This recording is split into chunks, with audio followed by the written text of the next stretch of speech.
Hello and welcome to Dialogue. On May 1st, the U.S. House of Representatives passed the Antisemitism Awareness Act, aimed at addressing reports of so-called rising anti-Semitism on college campuses, where pro-Palestinian students have been calling for a permanent ceasefire in Gaza and an end to U.S. military assistance for Israel.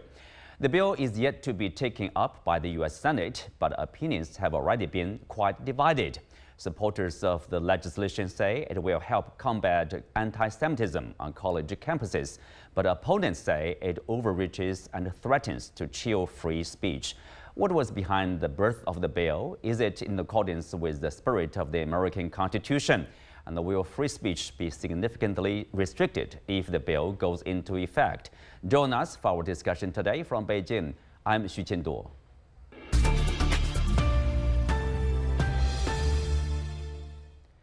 Joining me today are Einar Tangen, a senior fellow with the Taihe Institute, Peter Kuznick, professor of history at the American University, and Josef Gregory Mahoney, professor of politics at the East China Normal University. Welcome to Dialogue. Anna, I will start with you. Tell us some of the background. There are terms, let's say, the beginning with those terms: anti-Semitism, Zionism, of course, and criticism of Israel. How different or similar are they? Well, they're different. You can divide them into three categories. Okay, there's Israelis, but you can be an Israeli Arab. Okay, there's just people who live in Israel. Those are people who are Zionists. They believe in the state of Israel and its right to exist. And then you have Jews. Jews come in all flavors. In fact, out of the 300 million Jews, less than 2% of those in the world live in Israel. And many outside Israel do not recognize, within the Jewish faith, do not recognize it as a necessary state. Some actually believe that it goes against the word of God. And there are people who are Jewish, but they don't practice Judaism. So you have different things. This is simply an attempt to confuse the issues or equate the issues, to say that if you're not a Zionist, you are therefore anti-Semitic. Peter, you are now in the States, in the U.S. campus. So what's your response to such a bill passed at the House of Representatives here? My sense is that this bill is really an outrage. It defies the U.S. Constitution. It's an attempt to further limit campus protest and free speech, really. I take anti-Semitism very seriously. Before I was born, most of my relatives were killed in the Holocaust. I grew up experiencing a lot of anti-Semitism.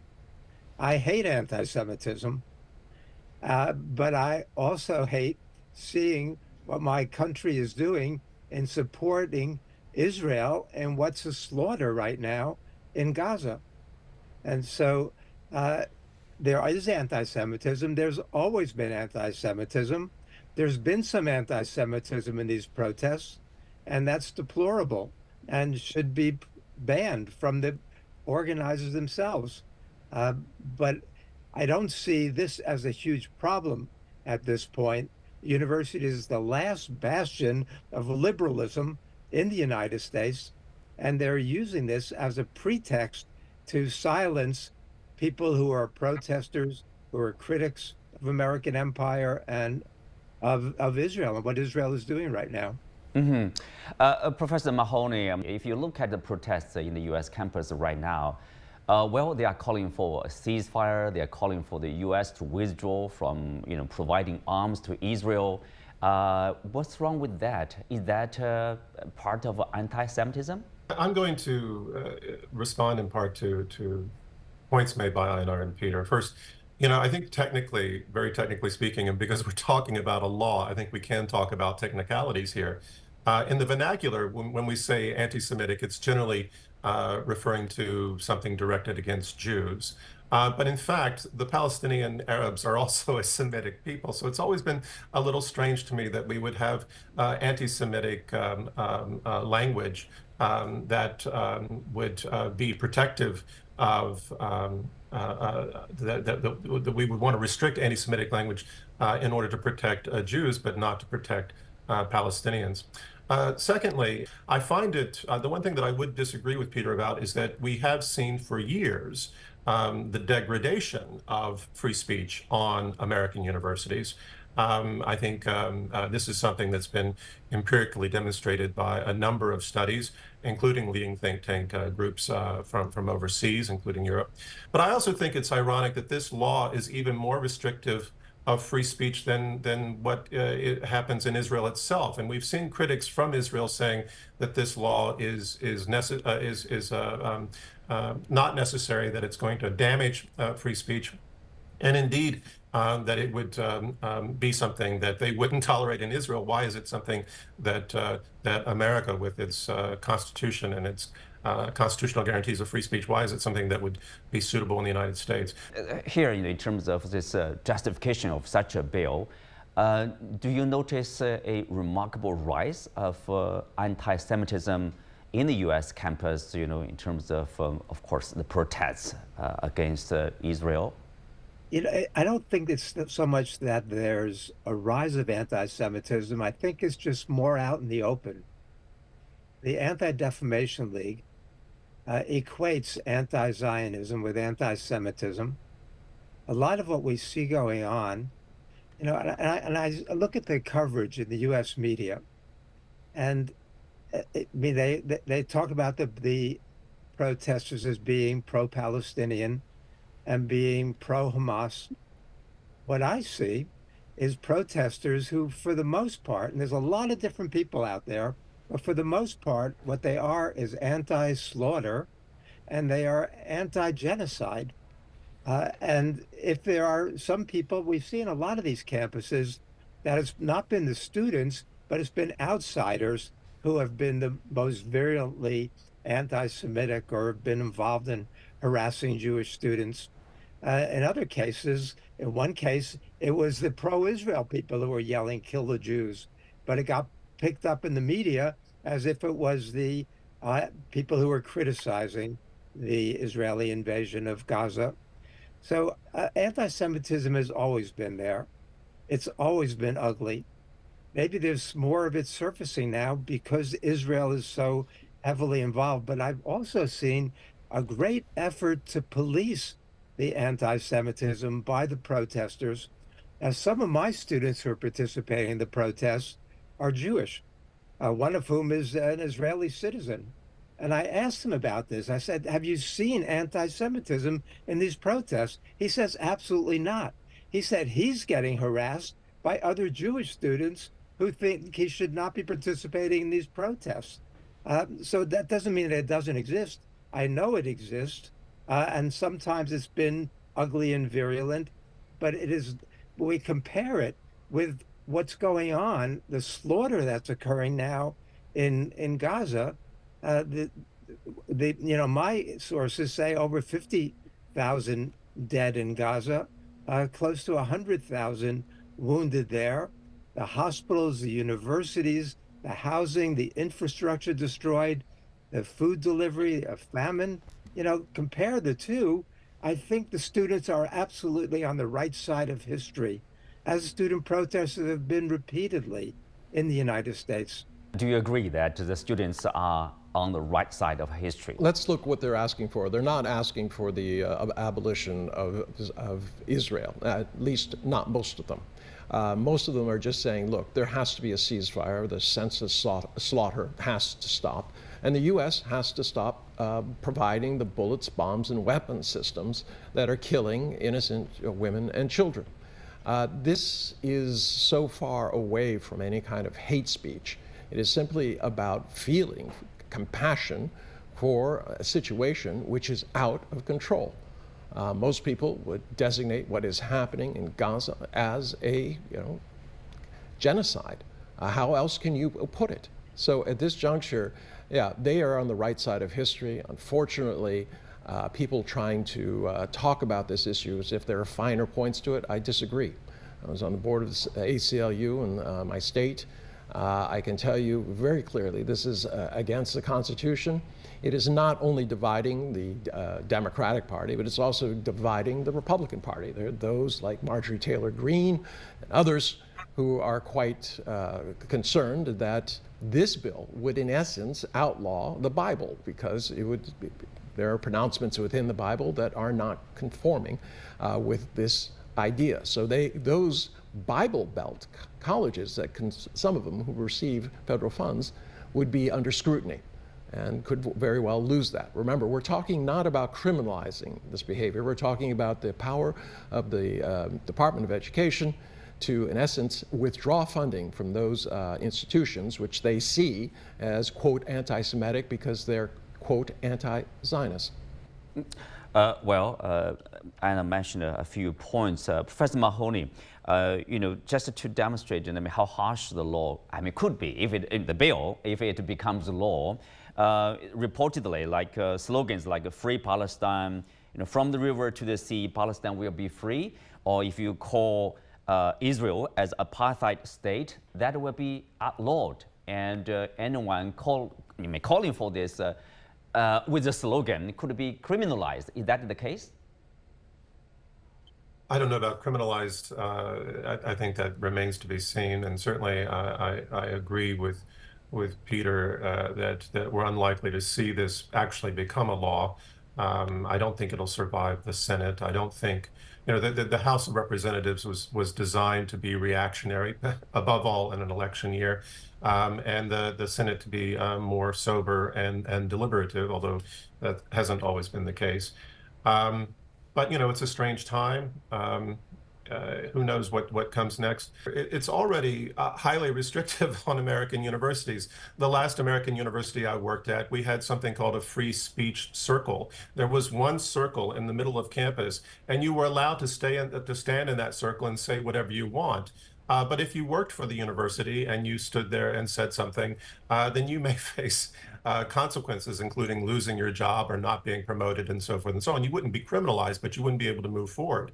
And furthermore, we have this culture in the U.S. About feelings. It's largely about feelings. So one of the things that we're seeing clearly from Jewish students, but also other people who have an interest in the Zionist state, saying that their feelings have been hurt by these students who are protesting, and they feel insecure as a result. And it's this balancing of one group of people's feelings versus the death and destruction of another group of people. But to go back to something that had actually distracted me was, Einar was talking about students were calling for the U.S. to disengage, to not provide weapons, to not support what they consider to be massacres, if not genocide. But in fact, what most of the students have built their central consensus around is asking their universities, not their own universities. I'm not asking my university to be responsible for the U.S. government policy, but what I'm asking is that my university not be involved. I am a member of this university. I pay tuition, or my tax or my student loans pay tuition to go to school here, and I don't want that money in some way going to support the Israeli state or Israeli companies or the IDF in ways that are killing Palestinians. And so the main thrust of their protest has been to ask for divestment, to ask for not supporting those kind of financial relationships or programmatic relationships that would in some way normalize or facilitate what we're seing in Gaza. Peter, you work in the university, or do we need another bill, like the move to protect the people, written into law, federal law, to protect this Jewish people? First of all, there are a lot of protections against hate speech in universities in the United States. What I think some of the Jewish students are feeling, they're being, as Joseph said, being made to feel uncomfortable. And the universities have been sensitive to this in the past. For a while, they were talking about microaggressions. And even a microaggression that dealt with a racial issue was something that the universities were very good at policing internally. So there could be more sensitivity toward the situation confronting Jewish students. I think that would be fine. But another point Joseph made earlier was that this crackdown did not begin with the October 7th and the horrific Hamas attack on Israel on October 7th. It didn't begin with the Israeli response and the bombing and the destruction of Gaza. This has been going on, a real sensitivity on issues surrounding Israel for many years now. And what we call the Jewish lobby, groups like AIPAC, have been policing the campuses as an attempt to try to rein in mostly leftist and progressive professors and created a climate on campus that's already been had somewhat chilled in terms of free speech. So, I think this is a concern, but again, we have to balance what's going on and what the students are protesting, what they're calling for, and what's happening in the world. Now, this analogy between Israel and Nazi Germany, we see Nazism and Hitler being wheeled out on a regular basis in the United States in order to vilify and demonize all of America's opponents. We saw it repeatedly with Saddam Hussein. We see it now with Vladimir Putin. Putin regularly gets talked about in the same sentence with Hitler. We have to be careful about these analogies. One of the most dangerous ones that is being used quite a bit now is the Munich analogy. The idea that if we don't stand up and stop either Putin and in terms of Ukraine or Hamas, then we're going to see worse, more horrific slaughters. They're going to exterminate Israel. On some of these shows I've been on with Israeli lawmakers, when I talk about the need for a ceasefire, they say what you're really talking about is that you want to see all the Jews in Israel exterminated. There's a lot of illogic going on now, and the arguments behind this bill in many ways are not only illogical, but they're unconstitutional, and they will limit freedom of speech, which would be a terrible thing, especially for the university, where we need it more than any place else. A lot of strong emotions, and earlier you mentioned about, of course, there are reports saying that this bill aims to also to split the Democrats. Tell us more about that. How so?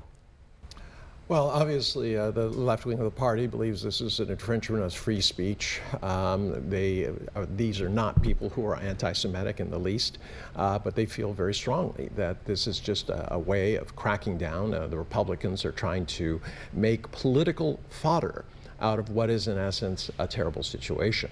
But I don't agree with that, because you have the Marjorie Taylor Greene and a lot of people on the right wing of the Republican Party who are absolutely adamantly against this bill as well.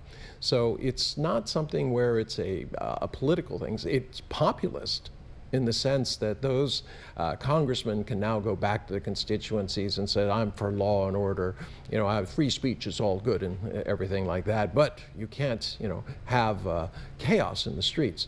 Of course, ironically, that wasn't the story when there was chaos for a year in Hong Kong. Then it was, let freedom reign, let these guys just do whatever they want. They can bash freedom fighters. Up. Well, let's contrast what was happening in Hong Kong. These agitators were actually going into shops and destroying them. They destroyed most of the Starbucks because they thought it was owned by somebody who was sympathetic to mainland China. Here, do you see acts of destruction? No, they're making peaceful protests. They're setting up tents. They're trying to draw attention to an issue that's there. Now, I agree with Peter. It's very easy during emotional times to divide people with simplistic and illogical solutions. This idea that the light switch is either on or off, that you're either with America or not, or you're either with Israel or you support terrorists. This is not the reality. The reality is that there are situations that have been long-standing involving Israel and what has happened to the Palestinians there. You know, beyond Gaza right now in the West Bank, the lands are being willy-nilly taken by settlers. They just move in and kick people out. And if they resist, they beat them. There have been deaths, many deaths, in the West Bank. But no one, you know, people look at the television, they respond to that. The fact is, it is apartheid when you start depriving people who are part of your state of their rights. Property rights are part of that. So if the shoe fits, wear it. I understand you don't want to further polarize these situations. But when the oppressed become the oppressors, you have to point it out. You can't just say, well, we don't want to label it that way because people might not feel comfortable. It is what it is.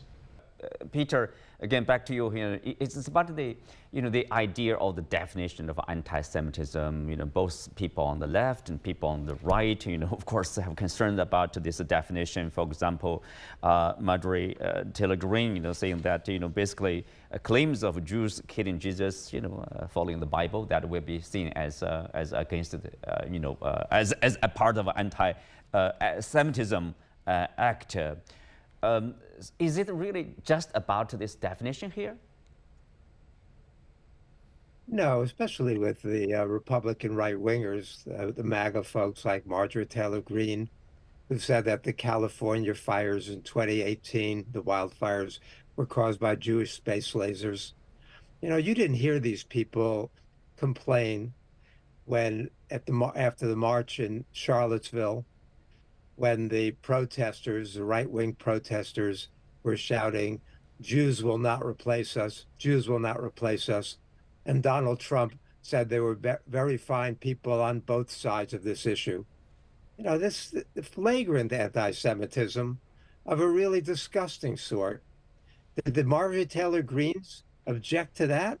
No, they didn't criticize Donald Trump. I didn't hear a single Republican criticize Donald Trump at that point. So I think this is a phony issue. I think it's being used as another wedge in order to carry out this Republican assault on academic freedom and the universities. They toppled a few presidents who handled things badly, but to have a Mike Johnson go to Columbia and do that grandstanding and meet with some Jewish students and talk about how virulent the anti-Semitism was at Columbia. My friends who are on faculty, professors there, students there, they deny this vehemently. But they're bringing out examples to try to convince people that this is really an epidemic. And it's really simply in order to achieve other goals that they've got in mind. And the American media so stupidly, blindly, or deliberately plays along with this and reinforces the stereotypes, reinforces these right-wing talking points, and convinces many American people that what we have really is this wave of anti-Semitism that must be fought with federal legislation. And if you look at some of the U.S. senators, they are, when it comes to the Gaza issue, they are blaming social media, in particular TikTok, for, having too many videos, basically recording the suffering of the Palestinians in Gaza as to the suffering of the Israelis. So is that the right, I would say, the right understanding of the issue here? Oh, absolutely. Whenever something goes wrong in the United States, it's polarized. It's obviously China's fault. You see this repeatedly now. They're going after Huawei indirectly by saying you can't buy chips, and we're going to put all of your suppliers on, the blacklist. Within Washington, over the last 45 years, the middle classes went from 62% to less than 50% today. And instead of saying, well, what did we do wrong? They're saying that somebody has been coming after us, that it's China's fault. This idea of creating scapegoats is evident in this as well. Everyone wants to simplify it and say it's somebody's fault. No one wants to look in the mirror and say, what is it that we are doing wrong? Why do we send children, young people to universities to engage in the Socratic method, to look closely at what their beliefs are, and then when they have different opinions, decide that we can strike them down or take away property rights of the university because they're there. Well, on that note, we come to the end of today's show. Many thanks to our guests. You can also find us on the CGTN app or YouTube. I'm Xu Qingduo. Thanks for being with us. See you next time.